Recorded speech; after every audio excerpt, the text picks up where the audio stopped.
આ છે મારું ટેરેસ ગાર્ડન, થોડું નાનું છે ને ફૂલ ને એવું બધું છે.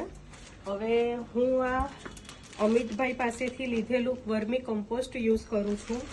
તો એને નાખવાની રીત એ છે કે પહેલા થોડી ખુદાઈ કરી લો આવી રીતે, ને પછી એની અંદર તમારે ઓનલી એક જ મુઠ્ઠી જેટલું આ વર્મી કમ્પોસ્ટ નાખવાનું છે.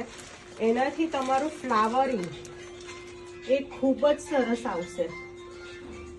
ખાલી તમે એક મુઠ્ઠી વર્મી કમ્પોસ્ટ નાખી દો એટલે એને બીજી તમારી જે માટી છે એની સાથે અંદર મિક્સ કરી દો એટલે તમારું ફ્લાવરિંગ જે આવે છે એ ખૂબ જ સરસ આવશે.